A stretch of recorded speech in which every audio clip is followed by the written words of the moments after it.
Bueno, sí, buenas noches a todos. Que realmente alegría otra vez estar buscando, escudriñando en las profundidades de este tema tan maravilloso que es la doctrina de la salvación. Lo que habíamos comenzado a ver como en este gran tema en las últimas clases, que realmente ya, pues, ya no llevo la cuenta de la clase que llevamos en el sentido numeral, ya la perdí. Pero cuando comenzamos este gran tema acerca de la expiación, habíamos comenzado viendo varios puntos. El primero era la necesidad de la expiación. Si realmente la expiación o la cruz o el sacrificio eran realmente necesarios, objetivamente hablando, si eran realmente vitales para nuestra salvación. Ya hemos visto que efectivamente sí, que la cruz era absolutamente necesaria una vez que el Padre estableció, bueno, de Padre, Hijo y Espíritu Santo establecieron este maravilloso plan de salvación. Es decir, que no había otro camino que no fuera la cruz para salvarnos a nosotros. Solo la cruz podía redimirnos. Después vimos la naturaleza de la expiación, que eso lo culminamos hace 15 días. Comenzamos viendo la obediencia de Cristo, que fue un tema muy hermoso. La sustitución penal, cómo Cristo nos sustituye judicial y penalmente en la cruz del Calvario. Vimos el tema de la propiciación, cuando en la cruz Jesucristo aparta la ira de Dios hacia nosotros, asumiéndola Él en la cruz del Calvario.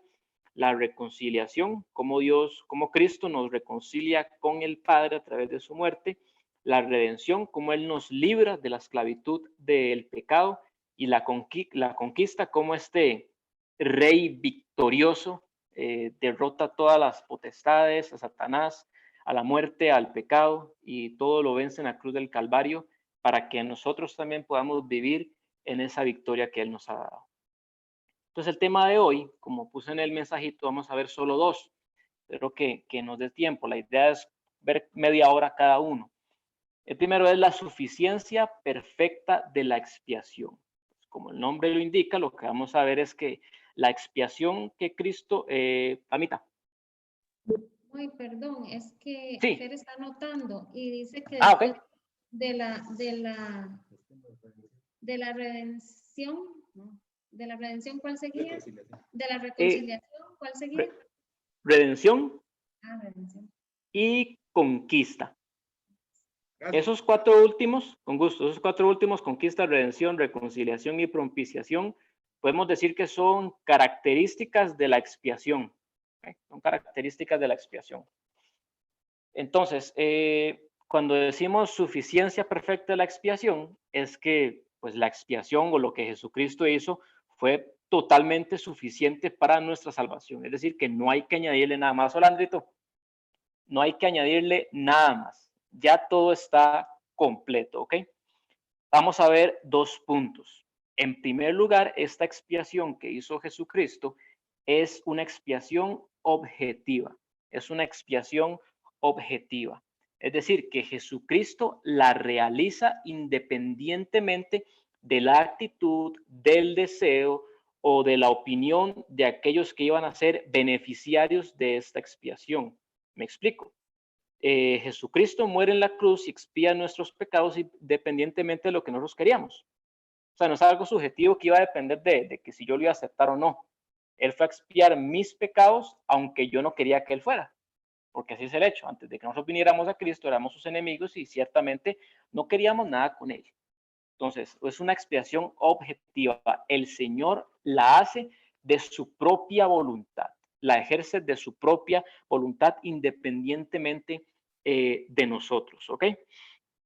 Cuando en el Evangelio de San Juan, Jesucristo dice estas palabras, o podríamos definirlo como este clamor o este grito de triunfo que el Señor dice, consumado es, está hablando de es una frase que culmina una acción, o que la acción está totalmente completada, o está totalmente satisfecha, ¿ok?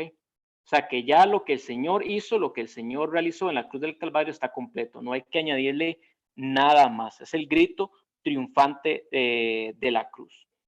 Si Jesucristo hubiera dicho, ha comenzado, como no sé, como que ahora los hombres es posible salvarlos, pues nuestra salvación sería más que todo potencial, no real, que ya lo vamos a ver. pero el Señor dice consumado es, o en otras palabras, hecho está. O sea, ya no hay nada que añadirle a la expiación que nuestro Señor Jesucristo ha hecho. Y eso es importante por lo que vamos a ver a continuación. Entonces, como ya hemos dicho cuando comenzamos el tema de la salvación, cuando el Padre nos elige para salvación, en Romanos 9:16 dice que no depende del que quiere ni el que corre, sino del que Dios tiene misericordia. O sea, que no depende de nosotros, sino que de Dios que tiene misericordia de nosotros. La labor del Espíritu Santo, cuando Jesús habla con Nicodemo, Jesús dice que es como el viento, o sea, que Él viene de donde quiere y va para donde quiere, o sea, no está sometido a nuestra voluntad o a lo que nosotros queremos. El Espíritu obra de acuerdo a su voluntad. Y de igual manera con la obra redentora de nuestro Señor. De ahí que Jonás 2:9 dice que la salvación es de Jehová. Y cuando decimos que la salvación es de Jehová, pues nos referimos a todo el esquema salvífico, todo lo que constituye la salvación pertenece a nuestro Dios, porque Él lo ha ejecutado, porque Él lo ha aplicado y porque Él lo sostiene. Entonces, en primer lugar, es una expiación objetiva. En segundo lugar, y aquí sí voy a leer unas cositas que a mí como que me pararon los pelos, porque es sorprendente los errores doctrinales que han habido a lo largo pues, de la historia del cristianismo, pero bueno. El segundo punto es la suficiencia de la expiación se establece por su finalidad. Quiere decir que la expiación es única, o sea, no hay otra como ella, es irrepetible y está acabada. Es decir, es única. No hay otro evento como el que Jesucristo hizo en la cruz. Es irrepetible porque no se puede repetir. Ocurrió una sola vez y está acabada porque como leímos como les mencioné en el Evangelio de San Juan, Jesucristo dijo, consumado es, está completo. Voy a leerles lo que afirma la doctrina católica en relación con el tema de la expiación. Y voy a mencionar pues nombres y apellidos y nombres de libros para que ustedes vean que como que uno no se está sacando esto como de la manga, sino que realmente es lo que creen, lo que profesan y lo que enseñan. Un teólogo católico se llama Ludwig Ott, con doble T, en un libro que se denomina Fundamentos del Dogma Católico, página 408, dice lo siguiente: en el sacrificio de la misa y en el sacrificio de la cruz, el don sacrificial y el principal sacerdote que ofrece el sacrificio son idénticos. Solo la naturaleza y el modo de la ofrenda son diferentes. Según la opinión tomística, en cada misa, Cristo también efectúa una actividad sacrificial inmediata real, que, sin embargo, no debe concebirse como una totalidad de muchos actos sucesivos, sino como un acto sacrificial ininterrumpido del Cristo transfigurado.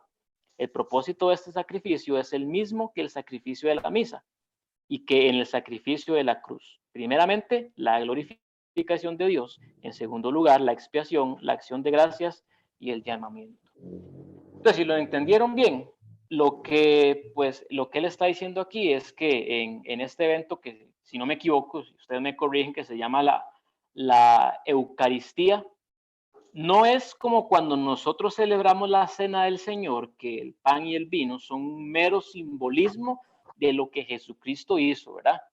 Usted no piense que se está comiendo la carne de Cristo y se está viendo la sangre del Señor. Es un mero simbolismo que nos ayuda a recordar lo que Jesucristo hizo en la cruz del Calvario.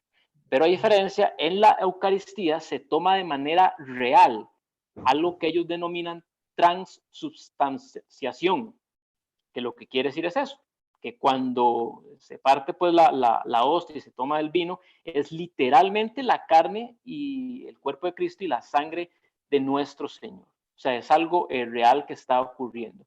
Y él dice que no es como un acto sucesivo de sacrificios del Señor, sino que a nivel ininterrumpido el Señor está constantemente siendo sacrificado una y otra vez por nuestros pecados. ¿Ok? Hasta el momento vamos a ir como aceptando las cosas y después vamos a cotejarlo con lo que dice la palabra de Dios, ¿ok? Porque si no tuviéramos la palabra de Dios, Dios no no tendría por qué ser descabellado, pero después lo cotejamos con la palabra de Dios. Menciono otro. El teólogo también católico llamado John O'Brien, en su libro La fe de millones, credenciales de la religión católica, página 256, dice lo siguiente. Ok, hasta que me cuesta leerlo. Cuando el sacerdote pronuncia las tremendas palabras de la consagración, mete su mano en los cielos, baja a Cristo de su trono y lo coloca sobre nuestro altar para ser ofrecido de nuevo como la víctima por los pecados del hombre. Aunque la bendita Virgen fue el medio humano por el cual Cristo se encarnó una única vez, el sacerdote baja a Cristo del cielo y lo hace presente en el altar como víctima eterna por los pecados del hombre. No una sola vez, sino 1000 veces. Los sacerdotes hablan, y he aquí que Cristo, el Dios eterno y omnipotente, inclina su cabeza en humilde obediencia a la orden del sacerdote. Como les dije, no es como que uno se saca esto de la manga, es lo que se cree, ¿verdad? Está avalado por los teólogos de esta corriente y ya está publicado en libros y es lo que se enseña y lo que se cree. Hombre, leer esto me cuesta, realmente es como que estoy diciendo algo, pero bueno, eso es lo que está. Y lo digo porque necesitamos pues entender lo que no es para entender mejor lo que es. Entonces vamos a cotejar qué dice la palabra de Dios en relación con la suficiencia de la expiación. Cuán perfecta es, cuán suficiente es. Entonces realmente quiero que me acompañen y que lean conmigo. Vamos a ver 4 pasajes en Hebreos. Hebreos capítulo 7, vamos a comenzar. Para ver qué dice la palabra de Dios, ¿verdad? No voy a decir que esto es incorrecto hasta que no lo leamos en la palabra de Dios. Hebreos capítulo 7, 26 al 28. Hebreos capítulo 7, 26 al 28. Entonces, 28, ¿verdad? Sí, Hebreos capítulo 7, versículo 26 al 28. Entonces, léanlo conmigo para que tengamos pues la misma certeza. Vamos a ver qué dice Hebreos respecto a la finalidad, no al propósito, sino a la finalidad en el sentido ya de cumplimiento de.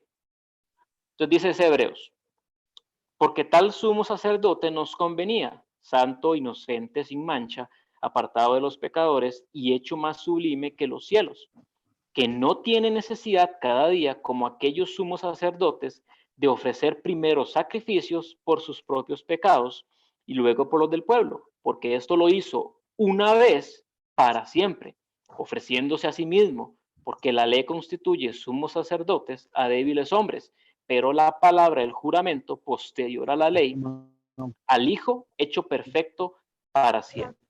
¿Okay? Resaltemos ahí como en negrita cuando dice lo hizo una vez para siempre.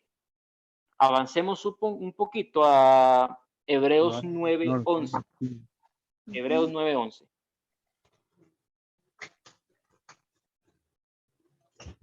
Hebreos 9:11, que dice lo siguiente.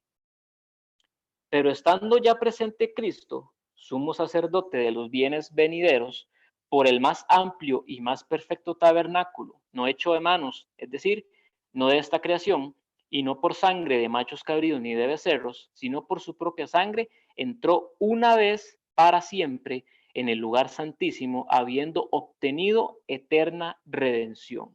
¿Okay? Avancemos un poquito más, Hebreos 9, 25 al 28. Hebreos 9, 25 al 28. Más claro creo que no puede estar. Dice, no para ofrecerse muchas veces, como entra el sumo sacerdote en el lugar santísimo cada año con sangre ajena. De otra manera le hubiera sido necesario padecer muchas veces desde el principio del mundo, pero ahora en la consumación de los siglos se presentó una vez para siempre por el sacrificio de sí mismo para quitar de en medio el pecado. Y de la manera que está establecido para los hombres que mueran una sola vez y después de esto el juicio, así también Cristo fue ofrecido una sola vez para llevar los pecados de muchos y aparecerá por segunda vez sin relación con el pecado para salvar a los que en él esperan. Este creo que es el más claro de todos los demás, ¿verdad? Y finalmente, para que veamos que tenemos bastante evidencia bíblica para sustentar lo que estamos diciendo. Hebreos 10:10. Hebreos 10:10.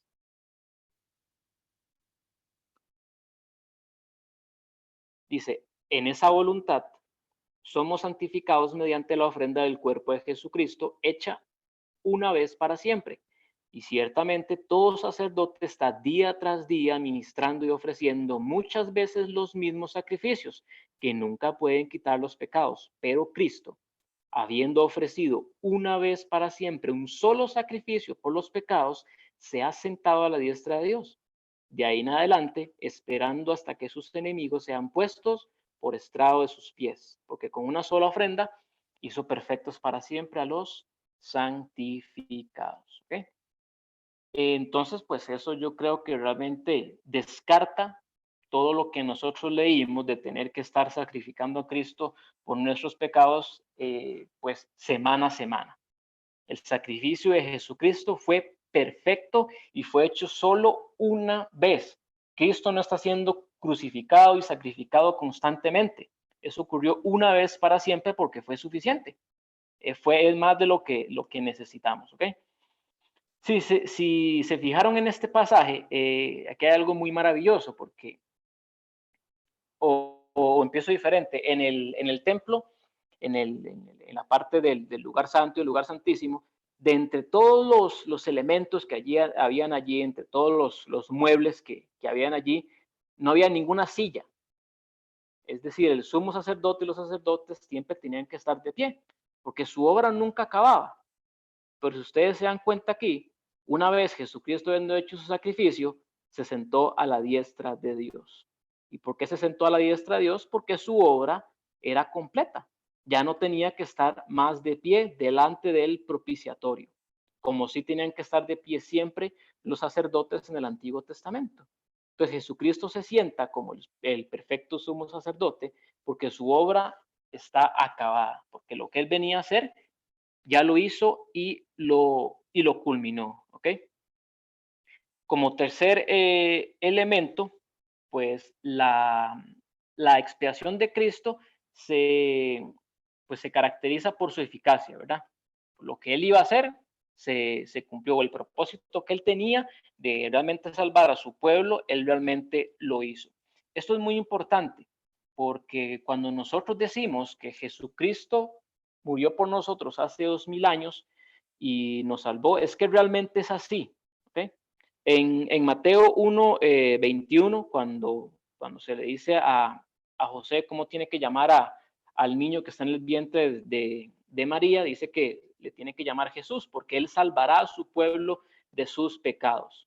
¿Cuál es la importancia de esto? Cuando Jesucristo muere en la cruz, él realmente obtuvo la salvación para los suyos. No obtuvo una salvación potencial, no hizo a los hombres salvables, sino que realmente los rescató, realmente los salvó.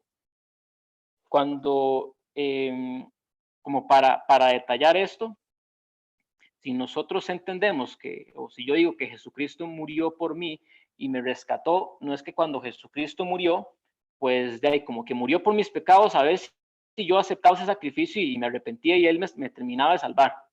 No, cuando Jesucristo muere en la cruz, efectivamente me salvó a mí, me rescató a mí. No me hizo salvable, sino que genuinamente y objetivamente obtuvo esa salvación por mí hace 2000 años. ¿Ok?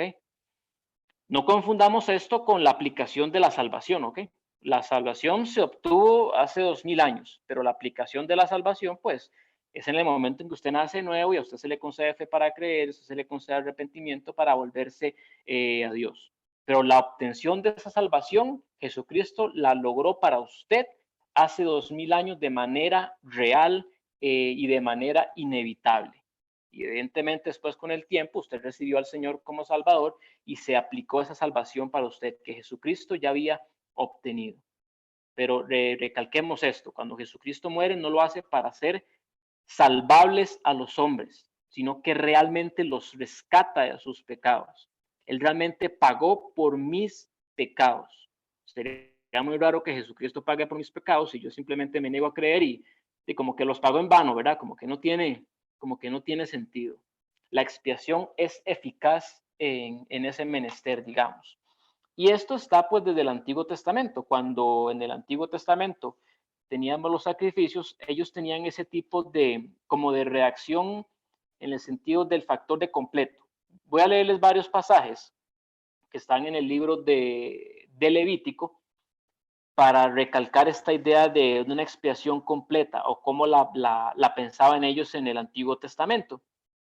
Por ejemplo, en Levítico 4:20 dice lo siguiente: así hará el sacerdote expiación por ellos y obtendrán perdón.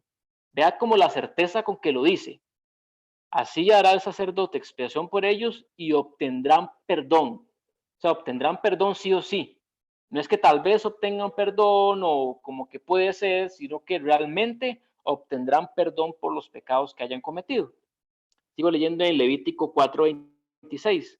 Así el sacerdote hará por él la expiación de su pecado y tendrá perdón. Otra vez esa certeza de que la expiación trae un perdón real por las acciones pecaminosas cometidas. Levítico 12:8 dice, y el sacerdote hará expiación por ella y será limpia. Aquí cambia perdón por limpio, pero es como la misma idea, ¿verdad? Y será limpia. O sea, no hay otro camino o otra consecuencia, otro resultado que no sea ser limpia. Levítico 14:20, y hará subir el sacerdote el holocausto y la ofrenda sobre el altar. Así hará el sacerdote expiación por él y será limpio. Esa misma certeza. Entonces, cuando nosotros llegamos al Nuevo Testamento, que pues cuando vemos el sacrificio de Jesucristo, simplemente es como una remembranza, simplemente es como el cumplimiento de todos estos sacrificios del Antiguo Testamento, entonces se cumple la misma certeza con la muerte de nuestro Señor. Cuando Jesucristo muere por mis pecados, Él realmente logró ese perdón para mí, logró este pago que yo no podía obtener de manera eficaz. No fue una salvación provisional, sino que fue una salvación real la que Jesucristo obtuvo por mí. ¿Ok?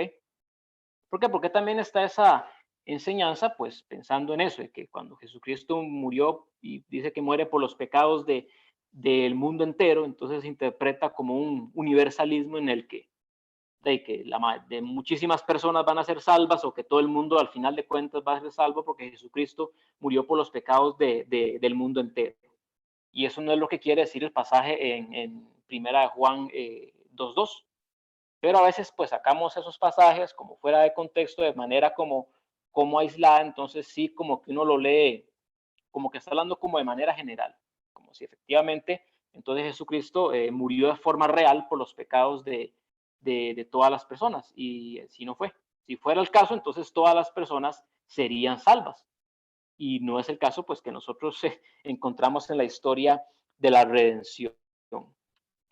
Entonces el punto aquí es que la salvación que Jesucristo obtuvo fue real para cada uno de nosotros. Entonces cuando usted ve a Jesucristo muriendo por usted en la cruz, siéntalo así.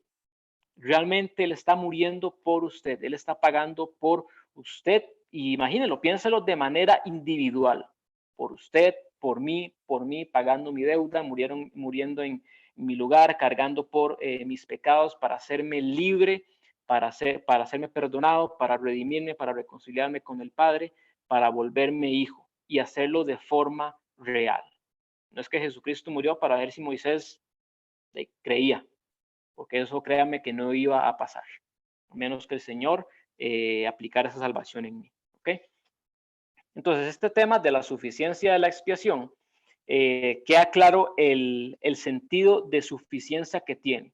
Jesucristo realmente lo obtuvo todo en la cruz del Calvario. No hay que añadirle más a esa expiación y ese acto de expiación es único e irrepetible. No tiene que ser repetido nunca más, porque ya Jesucristo lo hizo todo, está completo al 100%, no hay que añadirle más, no hay que añadirle absolutamente nada.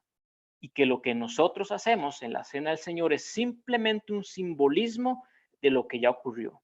¿Okay? No nos vayamos pues con esas cosas que leímos que que realmente se le para a uno el pelo de que esas cosas se crean. Solamente blasfemias, llamémoslo como son realmente abominables y realmente pues, ofenden totalmente lo que hizo nuestro Señor Jesucristo en la cruz, como si no hubiera sido suficiente todo su sufrimiento y su dolor. Okay, el alcance de la expiación. Entonces ya aquí culminamos el tema de la suficiencia de la expiación. Es suficiente, está completa, consumado es. Vamos a ver el segundo tema, que es el alcance de la expiación. Porque tal vez entonces con este tema anterior ustedes se podían preguntar, entonces, ¿por quién murió Cristo? Entonces, ¿por quién murió Cristo? ¿O en beneficio de quién Él se ofreció como un sacrificio sustitutivo? ¿Por quién Él propició la ira del Padre? ¿O a quién reconcilió Cristo con Dios? ¿A quién redimió de la esclavitud? Esto es lo que en las doctrinas de la gracia se le conoce como la expiación limitada. Dentro de todas las doctrinas de la gracia, esta es como la que más, como la que más chocante, la que la gente como que no le gusta. Vamos a ver que es una consecución lógica de todo lo que ya hemos visto hasta el momento. O sea, que es inevitable llegar a esta conclusión. A veces, pues se critica en las doctrinas de la gracia porque uno lo piensa así, como que usted solo piensa como de manera como muy lógica, como de manera muy fría, como de manera muy consecuente, y mi respuesta es sí. O sea, si usted ve la palabra de Dios de Génesis, Apocalipsis, usted encuentra un Dios totalmente lógico. Dios es el creador de la lógica, Dios es el creador de la ciencia, Dios es el creador del sentido común. De tal manera, pues, que todas las cosas, todo el plan de salvación tiene sentido, no es nada como descabellado o loco. Sí, evidentemente, pues estamos hablando del mayor milagro que existe, pero todo cae como en su sentido común, como en esa lógica divina. Y vamos a ver que la respuesta que vamos a dar a eso es totalmente lógica con lo que hemos visto. Dentro del tema del alcance de la expiación o la pregunta por quién murió Cristo, hay dos grandes como escuelas de pensamiento. La primera es el pensamiento universalista, que responde que Cristo ha pagado por los pecados de todas las personas, sin excepción, que hayan vivido jamás. Es decir, Cristo ha pagado por los pecados de todas las personas que han existido desde Adán hasta que exista el último hombre. De tal manera que cada uno de esos hombres es potencialmente salvable en la medida en que ellos de su propia voluntad decidan arrepentirse y recibir esta salvación. ¿Okay? Esa es una escuela de pensamiento. Jesucristo ha pagado todos los pecados y ahora depende del hombre decidir si recibe ese regalo o no. ¿Okay? Y por el contrario, pues la que yo profeso, la que yo creo, es la posición particularista, que es lo que les decía como expiación limitada. Expiación limitada a veces suena feo porque como que trae la idea de como que Cristo está como limitado en lo que hizo y como que no pudo hacer más. Pero no, lo que esto quiere decir es que la expiación de Cristo se limita a los escogidos, que se limita a los que Dios eligió desde antes de la fundación del mundo. Eso es todo lo que quiere decir. Que tal vez se podría denominar en vez de expiación limitada como expiación definitiva o redención particular, porque no es una redención universal. Y como les decía, esto va pues, en consonancia con todo el plan de salvación desde que vimos el tema de la predestinación y desde que vimos el tema de la elección, ¿verdad? Dios, desde la eternidad pasada, escogió por su soberanía, porque así le plació a él, por su propio conocimiento, por su poder, quienes iban a ser salvos. Y en razón de eso, entonces envía al Hijo de Dios a que rescate a esos que él ya había elegido. Vamos a verlo en razón con ciertos versículos bíblicos, ¿ok? Esto no quiere decir que el evangelio no va a ser predicado a toda lengua y nación, ¿ok? O que entonces ya nosotros no vamos a servir a Dios o no vamos a orar porque como que ya todo está dicho y hecho. Ese es uno de los más grandes errores. O que usted no puede predicarle a 500 personas que si ellos reciben a Jesucristo, que si se arrepienten de sus pecados, que si creen en el Señor serán salvos. No quiere decir eso, ¿ok? Cuando nosotros estamos tocando estos temas de la salvación, nos estamos adentrando en en la base o en los elementos que sirven de fundamento para la salvación o cómo fue que Dios ejecutó la salvación. Ya eso no nos compete a nosotros, eso le compete exclusivamente a Dios. Pero nosotros los estudiamos porque para mí es demasiado rico estudiar todas estas doctrinas de la gracia, todas estas doctrinas de la salvación. Pero a nosotros no nos compete saber quién, ni cómo, ni cuándo, ni en qué momento, ni en qué lugar, ni de qué manera una persona va a ser salva, porque eso es exclusivo de Dios. Como decía Spurgeon, él no anda levantándole la camisa a la gente para ver si tienen el sello los elegidos o no. Él predica el evangelio a toda criatura y el llamado general que nosotros hacemos del evangelio es totalmente válido, porque para nosotros no es, o sea, no es nuestra responsabilidad salvar a las personas, no es nuestra responsabilidad saber quién sí y quién no. Eso ya lo tiene Dios escrito en su libro, ¿ok? Entonces nosotros seguimos predicando el evangelio a toda criatura, pensando que, yo no sé, yo veo a esa persona, le predico el evangelio y Señor, ojalá que sea uno de tus escogidos. Y creo que ni oramos así. Casi siempre oramos, Señor, rescátalo, Señor, sálvalo, ten misericordia de él, concédele fe, concédele arrepentimiento para creer. Porque ese tema, eso no nos compete a nosotros. Lo estudiamos, como les digo, porque hay que estudiarlo, hay que saberlo, hay que entenderlo. Pero cuando predicamos el evangelio, se predica el evangelio de manera general a todo el mundo. Si usted cree y se arrepiente y usted recibe a Jesucristo como Señor y Salvador, el Señor ha prometido que lo salva a usted y que usted se vuelve un hijo de Dios. Punto. Así es como funciona la predicación del Evangelio. En la misma palabra hace esas invitaciones generales, ¿verdad? Y el que tenga sed, venga. Usted tiene sed, venga. Así de manera general, a toda criatura, ¿ok? Entonces, eso quería dejarlo ahí para que no pensemos que entonces, como Dios sabe quién es, entonces yo ya no ejerzo mi ministerio evangelizador. Y no, nada que ver. Entonces, como haciendo una recapitulación, nosotros habíamos visto eso. Nosotros comenzamos estudiando el tema de la elección y la predestinación. Y habíamos visto entonces que desde antes de la fundación del mundo, Dios había predestinado, Dios había escogido a un grupo de personas para que fueran suyos, para que fueran sus hijos. Y habíamos dicho que no se trata como de que Dios de forma arbitraria, entre personas malas y entre personas buenas, comienza a sacar a unos y a otros. No, se trata de que entre una masa total de personas malas, Dios, por su gracia, por su soberanía, elige a unos para salvación. Y ahí hemos dicho que eso no tiene nada de injusto, porque a veces se tacha como que no, es que Dios es injusto porque ahí no le dio la misma oportunidad a todos. No, todas las personas tienen la oportunidad, solo que nadie quiere a Dios, solo que nadie escoge a Dios. Si Dios no hubiera escogido a nadie desde la fundación del mundo, todo el mundo se hubiera perdido, porque nadie hacía lo bueno, nadie busca a Dios, todos se apartaron a una del Señor, todos pecaron, todos se hicieron inútiles para la salvación. Entonces eso no tiene nada que ver con justicia. De hecho, lo justo hubiera sido que Dios dejara que toda la humanidad se condenara, como ocurrió con los ángeles, ¿verdad?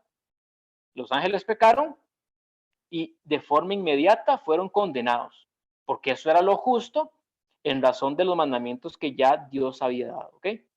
Entonces, justicia no trata de ser equitativo, porque como yo siempre repito esto, no trata de ser equitativo. Justicia trata de actuar en razón de mandamientos o de estatutos que ya han sido dados con anterioridad. Ok, si usted le dice a su hijo que si se saca una buena nota, usted le va a dar algo, lo justo es que si él lo hace, usted cumpla con su palabra. Injusto sería que usted no lo hiciera. Pero como yo he puesto muchos ejemplos, si llegamos un día, un sábado, al discipulado y yo llevo 2 chocolates y llegan 10 y yo solo se los doy a los que yo quiero, eso no es injusto. Son míos, yo se los doy a quien yo quiero. Eso no es injusto. Tal vez no soy equitativo y tal vez va a caer mal, pero eso no es injusto en ninguna forma. Es lo mismo con el Señor.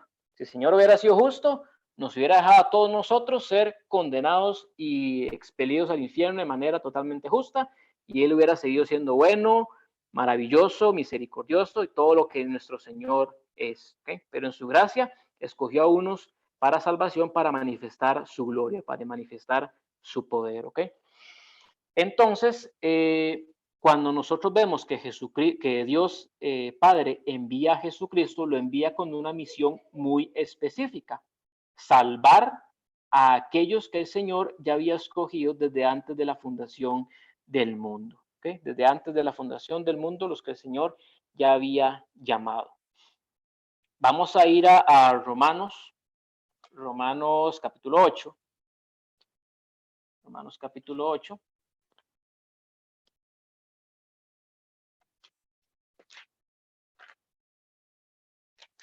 Romanos capítulo 8, 29.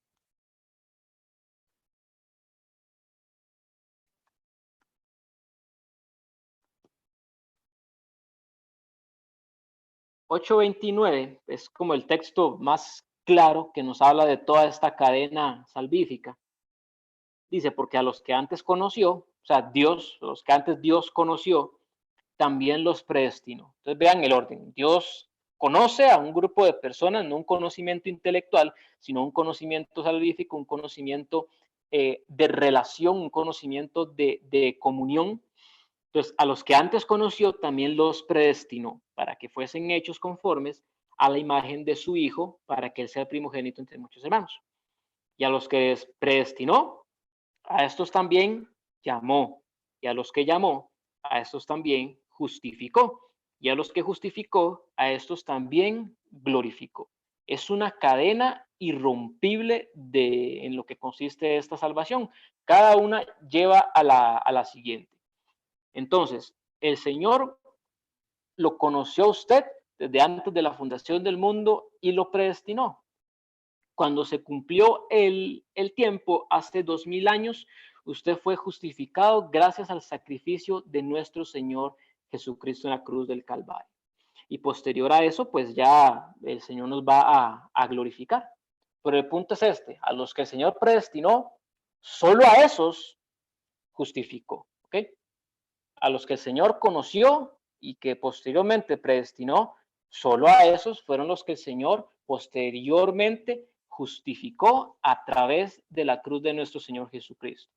A los que les hizo justicia cuando le hizo justicia a nuestro Redentor. Entonces, yo creo que ahí el pensamiento lógico y consecuente no es tan descabellado.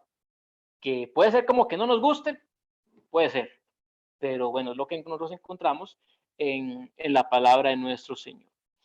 Ahora bien, entonces, lo que nosotros tenemos aquí es que Dios envía a su Hijo para salvar a su esposa, para salvar a su iglesia, salvar a los que eran suyos, al pueblo que el Padre ya había escogido. Y el Señor viene y efectivamente hace eso. Si no fuera así, y si efectivamente Jesucristo vino a morir por los pecados de todas las personas y a pagar la deuda de todas las personas, entonces había como una disonancia, como una contradicción entre la voluntad del Padre y la voluntad del Hijo. Es como si el Hijo dijera, ok, yo sé que me mandaste con esa misión, pero como mi amor es más grande, yo no voy a morir solo por los que escogiste, sino que voy a morir por todos. Y eso es un pensamiento totalmente descabellado, ¿verdad? Vean lo que dice San Juan 6:39. San Juan 6:39.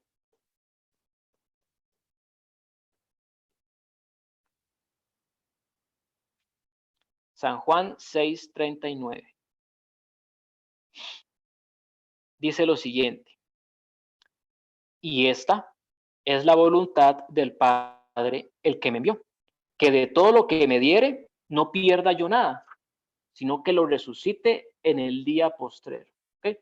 Entonces el Señor viene a hacer la voluntad del Padre de manera total y de manera plena. Entonces aquí está hablando de que existe un grupo de individuos, un grupo de sujetos que el Padre le da al Hijo, y entonces el Hijo vaya a hacer redención por ellos. para salvarlos a ellos, para que se aplique su acción o su obra redentora a favor de estos y exclusivamente de estos.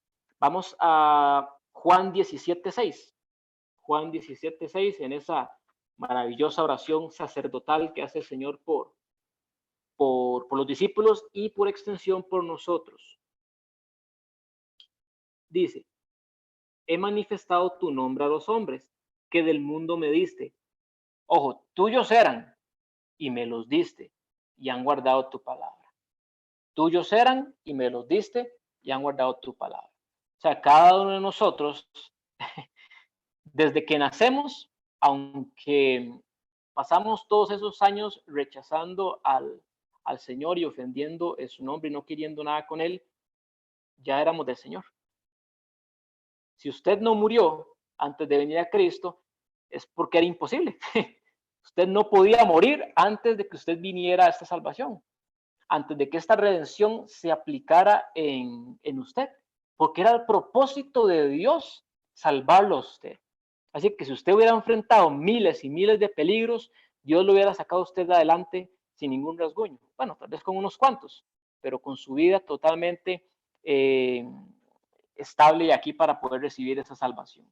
Usted conoce a personas que sufrieron accidentes o eventos terribles o enfermedades terribles y simplemente no murieron y años después vinieron a Cristo. Es precisamente por eso, porque el Señor los guardó, porque eran de Él hasta el momento en que se aplicara esa redención, esa salvación que era que el Señor ya les iba a dar a ellos porque le pertenecían a Él. Entonces, ven, son ciertos individuos que le pertenecen al Padre o que le pertenecían al Padre antes de la fundación del mundo. Estos individuos no pueden ser ni más ni menos que los elegidos, a los que Dios ha escogido para salvación. Y son este grupo de personas, evidentemente millones de millones, ¿verdad? Millones de personas que el Padre da al Hijo y entonces el Hijo entrega su vida en favor de ellos.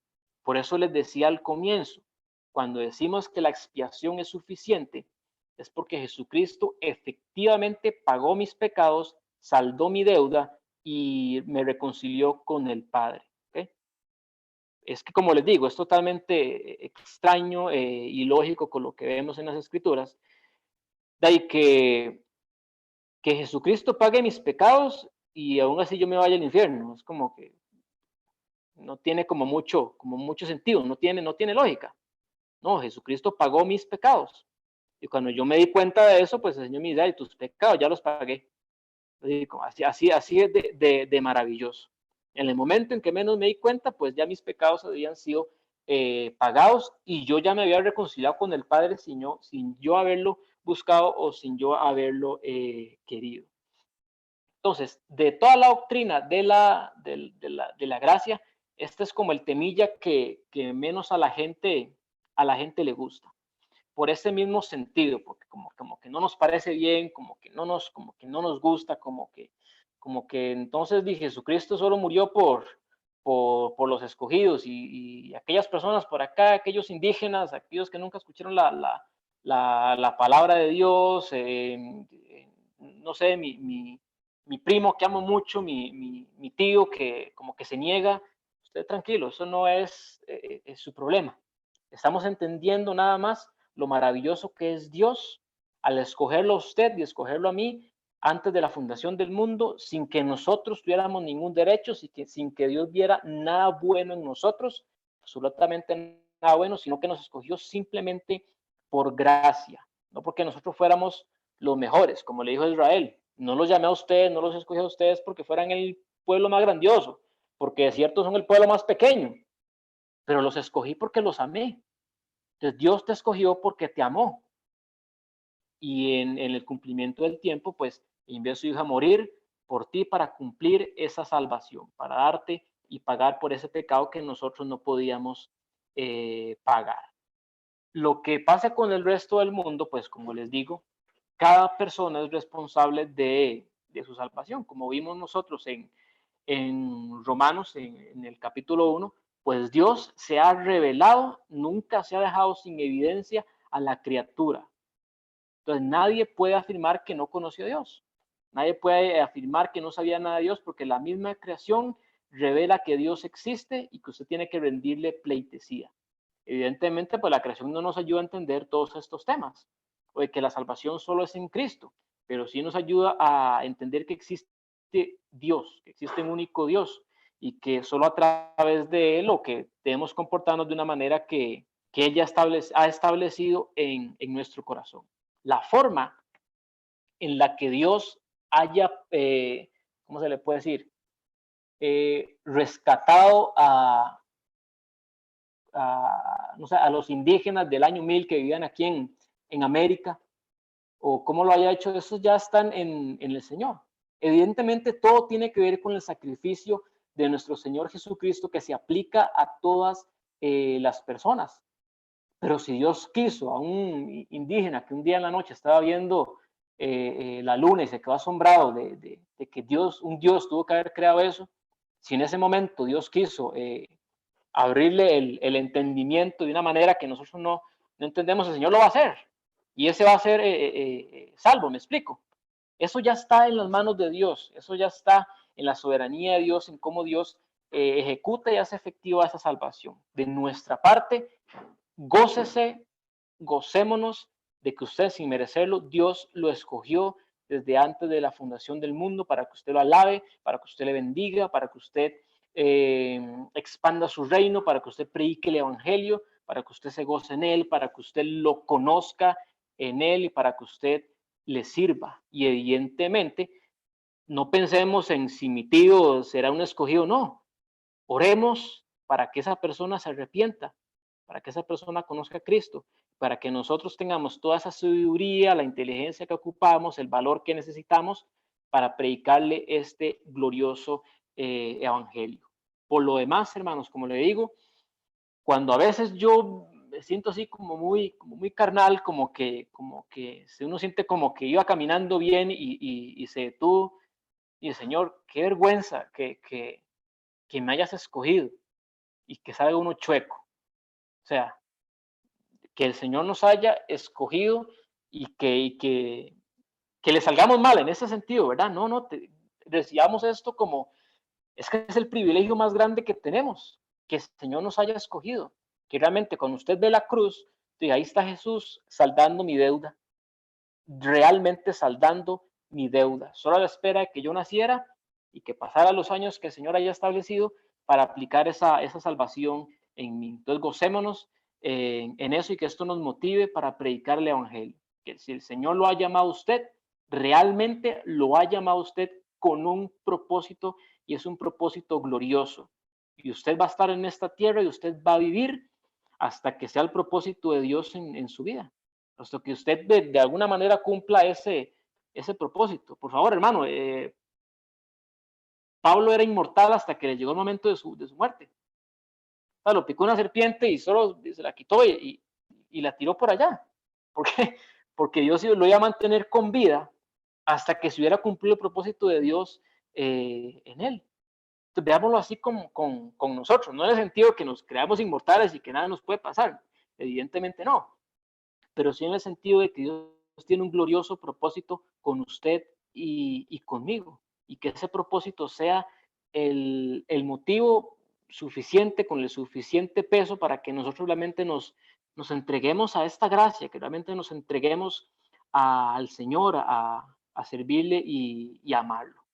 Entonces terminamos aquí con el tema ya se me olvidó el nombre, del alcance de la expiación.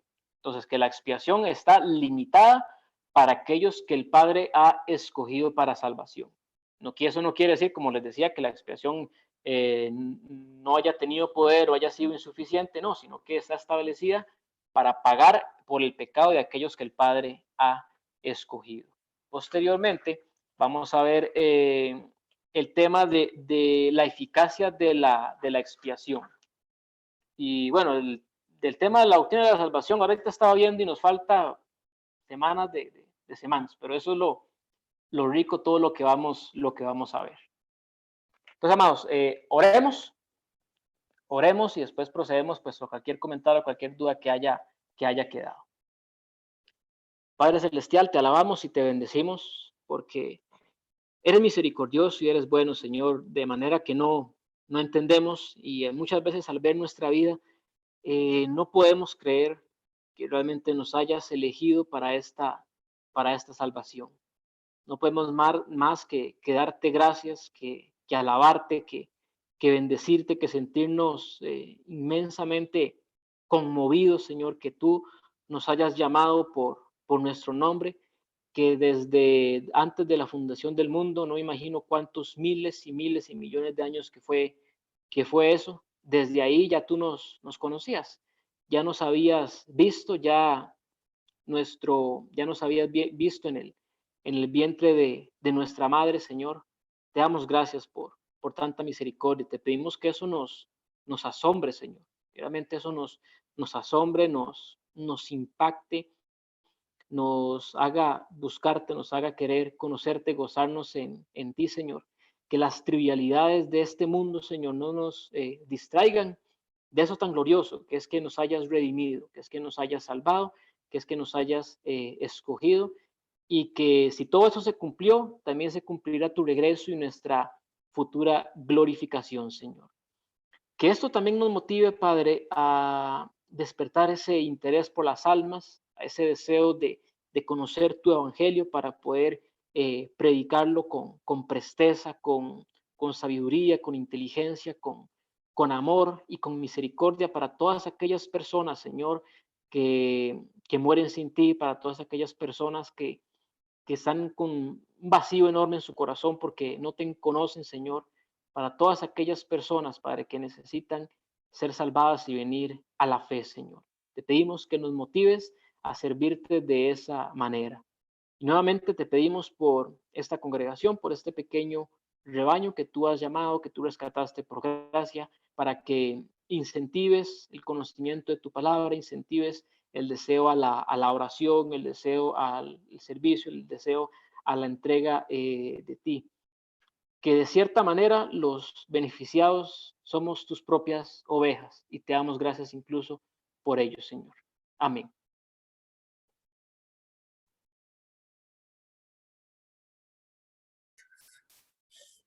Qué hermoso. Gloria al Señor. Aquí alabando al Señor y dándole gracias porque una vez más nos gozamos tanto de estar en Cristo. Es que no hay nada más maravilloso que estar en el Señor y que Él por su gracia nos haya alcanzado y nos dé el privilegio de predicar el Evangelio, de servirles. Es lo máximo, hermanos. Dios quiera que realmente Dios se nos revele con estas cosas para poder vivir para Cristo, vivir para el Señor. Algo importante ahí también es que mucha gente piensa que el pueblo de Israel fue salvo por Jehová y dejando por fuera la cruz de Cristo, ¿verdad?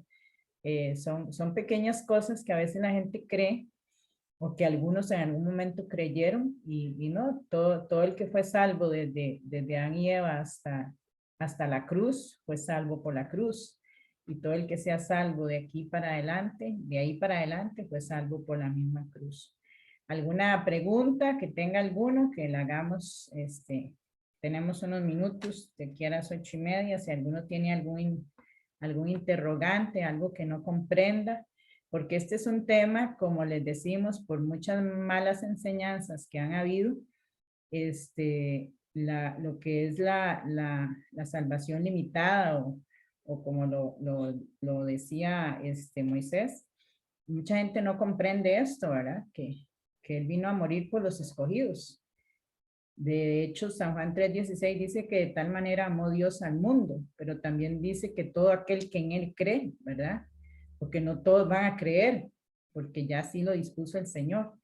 Y esa posición que muchos tienen de que para qué evangelizar o para qué decirle a alguien si está escogido, y si no, no va para el infierno, ¿para qué le voy a hablar? O sea, eso es una mentalidad demasiado pobre. Dios nos manda a todos a predicar el evangelio, a compartir el evangelio y solo Dios sabrá quién es salvo, quién.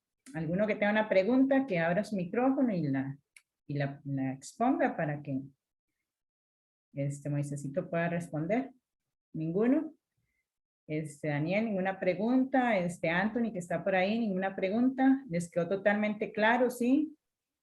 Claro, son cosas que hay que darle más y más y más, ¿verdad? Por eso es necesario que cada uno estudie, que cada uno lea, porque a veces de primera entrada, pues a uno le pueden quedar ciertas cosillas, pero es con el paso del tiempo y el estudio bíblico y exponerse a estas enseñanzas que podemos crecer. Raulito. Bueno, realmente es hermoso.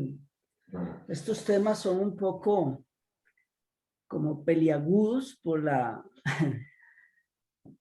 enseñanza que se nos dio a nosotros y hemos venido, mucha gente ha arrastrado enseñanzas falsas.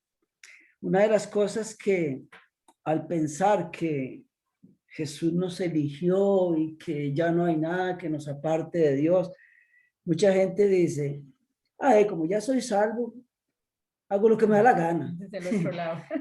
Vivo como a mí me da la gana, pero eso es lo ilógico de pensar así. Es ilógico pensar así, Jamás. porque todo lo contrario, al darnos cuenta de esta elección que Dios hizo desde antes que el mundo fuera hecho, pues a mí me debe traer a tener un corazón humillado día a día ante Dios y sobre todo, como lo hemos dicho en 1001 ocasiones y lo vamos a seguir diciendo, odiar el pecado con todas las fuerzas de mi corazón. Entonces, la posición de que como ya Cristo me salvó y yo fui elegido, ahora voy a hacer lo que me da la gana, no tiene cabida, ¿verdad? No tiene cabida. Lo único que está demostrando alguien que diga eso es que no ha sido elegido. Así de simple, así de simple. Yo quiero rescatar una pequeña lectura ahí en Romanos, antes de la que Moisés había hecho. Y comienzo en 9, Romanos 9, del 10 al 15. Dice, este hijo fue nuestro antepasado Isaac. Cuando se casó con Rebeca, ella dio a luz mellizos. Sin embargo, antes de que nacieran, antes de que pudieran hacer algo bueno o malo, ella recibió un mensaje de Dios. Este mensaje demuestra que Dios elige a la gente según sus propósitos. Bueno, más claro, como lo ha estado diciendo Moisés, no hay. Él llama a las personas, pero no según las buenas o malas acciones que hayan hecho. Se le dijo, tu hijo mayor servirá a tu hijo menor. Como dicen las escrituras, amé a Jacob, pero rechacé a Esaú. Hay una pregunta en el verso 14. ¿Estamos diciendo entonces que Dios fue injusto? Por supuesto que no. Pues Dios le dijo a Moisés, tendré misericordia de quien yo quiera y mostraré compasión a quien yo quiera. Estamos ante un Dios soberano, mi hermano. Amén. ¿Qué es la criatura para cuestionar por qué Dios hizo aquí, allí, de esta forma? ¿Por qué Dios hizo de esta forma? No, nosotros somos personas infinitamente chiquitos al lado de los pensamientos de Dios. Realmente, Pablo se asombra cuando de esta salvación tan grande. ¿Por qué Dios me elige a mí? ¿Por qué aborrece a Esaú? Dice alguien en una ocasión, ¿por qué aborreció a Esaú? Y le dice otro, no, hombre, pregúntese por qué eligió a Jacob. En otras palabras, ¿por qué lo eligió a usted? ¿Por qué me eligió a mí? Gloria a Dios por esa elección, si es que usted se sabe hijo de Dios. Repito, son palabras que se dicen por decirlas. La Biblia claramente dice que muchos me dirán Señor, Señor, pero les diré no los conozco. De manera que si realmente hay convicción en tu espíritu, que da el espíritu a tu espíritu de que eres salvo, gocémonos. Qué dichosos somos al verdaderamente ser hijos de Dios. Hijos de Dios. Esto no es cuestión de decirlo, es cuestión de realmente vivirlo, creerlo, aceptarlo, etcétera, etcétera. Porque servir a Dios. Sí, yo no puedo decir que soy hijo de Dios y ando practicando el pecado. en cualquiera de las manifestaciones que el pecado sea, cualquiera de las manifestaciones. Si yo soy un mentiroso compulsivo, qué pena, los mentirosos, dice la Biblia, no heredarán el reino de los cielos. Si soy un ladrón, qué pena, el ladrón no heredará el reino de los cielos. Y ahí la lista es grande. Si yo practico ese tipo de cosas, pues no soy hijo de Dios, no vamos a engañarnos. No he sido elegido, no he sido escogido, porque Dios ciertamente cuando lo elige a usted y me elige a mí, comienza una obra que está perfeccionando y va a perfeccionar hasta el día de esa glorificación preciosa que vamos a tener los que verdaderamente hemos sido elegidos por Dios. Ahí en el capítulo 9 hay un titulito que dice elección de Dios de Israel.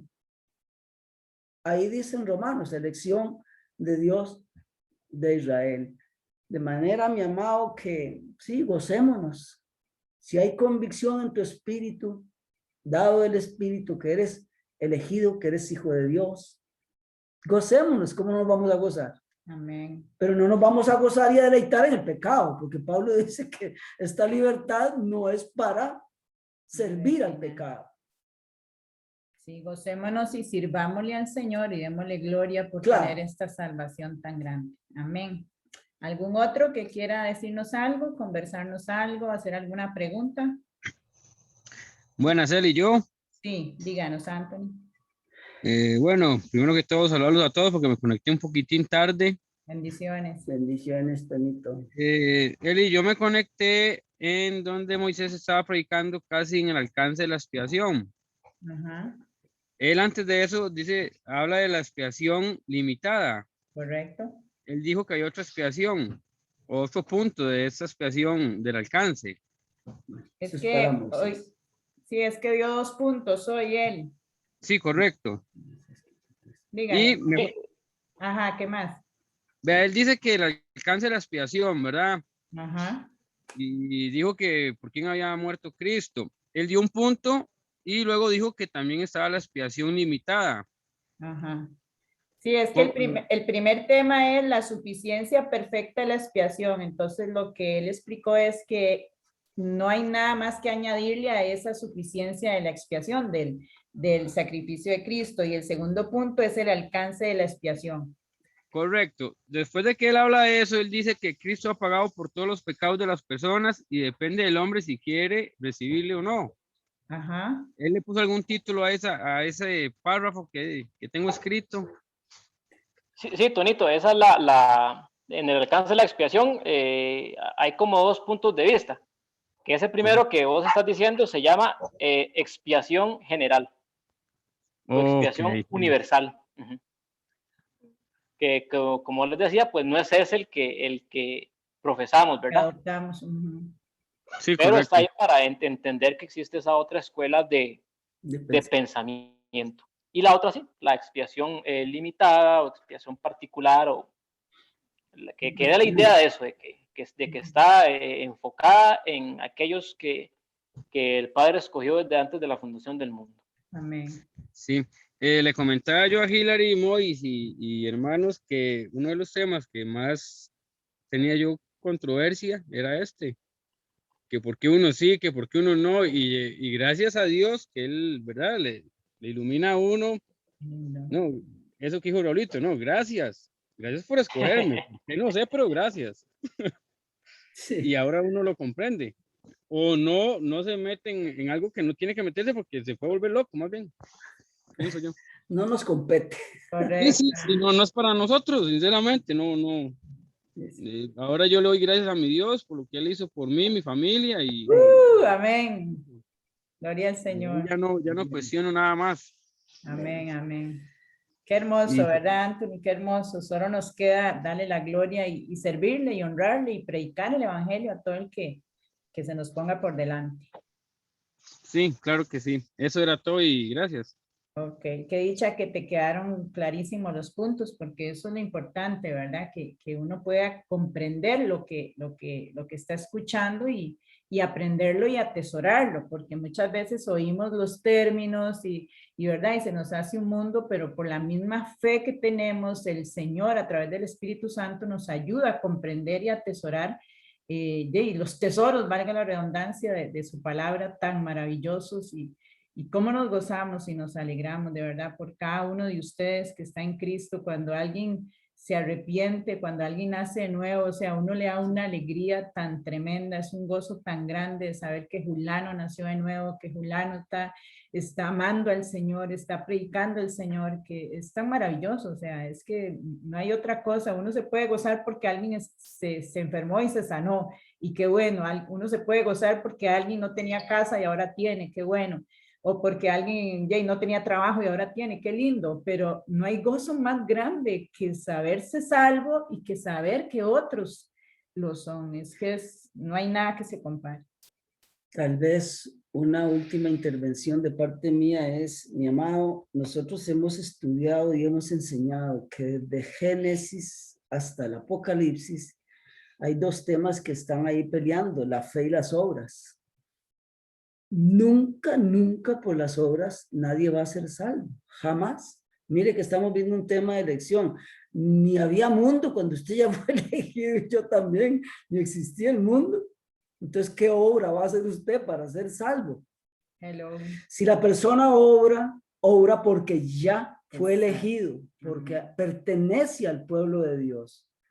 No hay que darle vuelta a la situación.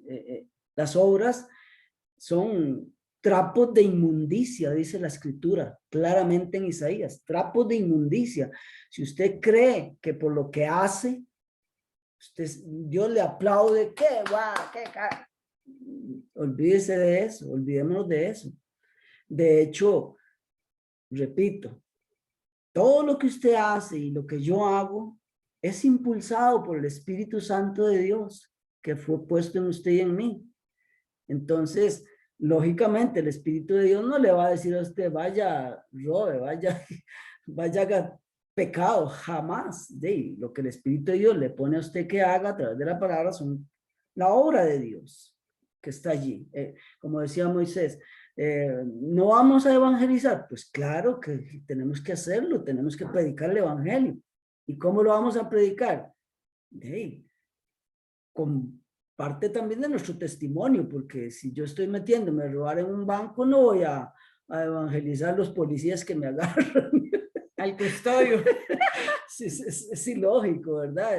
Pero eso es, entendamos que no es por obra, mi hermano. Lo que usted hace, lo hace porque es impulsado por el Espíritu Santo de Dios. Amén. Por la palabra y el Espíritu de Dios. Entonces, no hay mérito alguno para usted o para mí. Amén, así es. Así que, eso es, quería yo compartir. Gloria al Señor. Aquí nos podemos quedar alabando y glorificando al Señor una y otra vez por esta salvación tan grande. Amén, gloria a Dios. Pero gracias Moisésito, gracias. Sí, claro. Solo una última cotezoncita, solo como motivarlos porque no es en mi pensamiento, en mi propósito y que todos los temas que ya vimos, que yo vaya a pensar que entonces ya usted los domina. No, eso es imposible. Aunque estamos profundizando en cada uno de los temas, esto es como una guía para que, digamos, con este tema de la redención o de la expresión limitada, diga, mira, entonces eso funciona así, se toman las notas, o que voy a investigar más. Exacto. Y ya de ahí uno sigue. Eso es con cualquier tipo de estudio que usted haga, funciona de esa manera. El que instruye o el profesor o el maestro siempre da como las guías, como las pautas, como que lo lleva a la manita a uno hasta tal punto y después lo suelta y ya después uno sigue. Realmente los motivo a seguir como indagando, seguir estudiando sobre cada uno de estos temas que se han venido a ver para que ya realmente no sean como el pan diario de cada uno. Exacto, para que se haga rema en nosotros, porque eso nos ayuda a predicar y a orar en la forma correcta también. Todo nos ayuda, todo nos hace crecer y madurar. Bueno, ¿nadie más tiene ninguna consulta? ¿Sí, Tamita? Eli, ¿a dónde tienen los videos estos que se han estado grabando? ¿A dónde los están poniendo? Están en la computadora. Lo que no hemos hecho, porque yo no sé hacerlo, es subirlos a YouTube. Entonces, Moisés o Naomi, bueno, no sé si Daniel sabe subirlos al canal. Entonces, aquí están en la computadora. De hecho, todo esto está siendo Sí, grabado. eso es No sé rápido. si- Sí, eso es rápido en realidad. Ya hemos subido varios, ¿verdad, Moy? Sí, creo que hay 2 o 3. Sí, están en Había unos el canal. había unos que no aparecían, o ya aparecieron, que no sabíamos dónde se habían grabado. ¿No te acordás? Que nos había dicho que en la nube, no sé dónde buscarlo en la compu, porque una vez grabamos uno en la nube porque yo no tenía la laptop, solo la Ok, fue tablet. ese. Entonces hay que buscarlo en la tablet a ver dónde está. Y Pero los sería demás bueno- todos están aquí y nada más de subirlos al canal. Sería bueno que pongan en el grupo cómo aparece la iglesia en la página, porque hoy estuve buscando para ver, de hecho, varias prédicas, ¿verdad? De las que estuvimos en los domingos, ¿se acuerdan? Ajá. Que por cierto, había unas de Apocalipsis unas que Moy estuvo dando, pero vieras que por más que trate de buscar la página como Iglesia Columna del Arte, la verdad, aparecen cualquier Muchas. cantidad de iglesias. Hay muchas. Y no me apareció nunca la de nosotros. Sí, Entonces sería bueno como para recordarle a la gente, mandar ahí el link o cómo aparece, porque sería bueno que igual se refresque, la gente esté metiéndose y esté escuchando esas mismas. Claro, Yo claro. hoy tenía ganas de estar escuchando, y de hecho que lo que hice fue poner las de Miguel Núñez, pero yo quería como El de nombres Moisés Núñez. nosotros.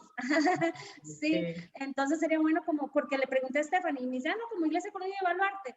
Y yo me quedé. Sí, no, aparecen muchas. Yo creo que con el correo, ¿verdad? De la iglesia, Moy. O le mandamos un link y con un link salen todos. Digamos, con cualquier video, uno manda el link y ya se puede acceder al canal. Sí, eso va a ser. Pero no tenemos un nombre específico, digamos, un ejemplo. Oasis de Esperanza aparece como Oasis de Esperanza, aunque haya aparece muchas, como Iglesia Columna y Baluarte, la verdad. Debería haber algo clave que se le ponga a la página como para que sea fácil de acceder cualquier persona, que uno mismo le diga, sí, la Iglesia Columna y Baluarte, pero qué sé yo, no sé, alguna palabra estratégica que sea fácil de que podamos accesarla y tenerla ahí, porque a veces uno quiere recomendar, pero ahí salen el montón y nada. Sí. Entonces sería bueno como sí cuesta encontrar así. Lo que yo hago es que como, no sé si bueno, cuando te lo mandamos y tal vez accedes, entonces como yo estoy suscrito. Entonces cuando yo busco en los canales que ya estoy suscrito, solo así la encuentro. Porque si no, el otro modo que vos hiciste sí es complicadísimo. Como hay tantas, entonces de ahí las más populares son las que salen de primero y la nuestra, la más impopular, entonces es como la que está de último. Pero solo cuando busco en mis canales, ahí sí, obviamente, pues sí va a estar. Pero sería como si la formilla más fácil. Sí, voy a mandar un link para que por medio de ese link se dirijan y ya conozcan la página, porque yo creo que con el logo que tiene la página es donde se puede hacer la diferencia. Sí, pero no apareció nunca el logo. Yo lo busqué y me cansé de pasar. Y yo dije, no, aquí sí. Voy a abrirla y se la mando y la pongo en el grupo otra vez para los que quieran acceder. Sí, y apenas podamos subimos estos. De hecho, voy a mañana, después de la iglesia.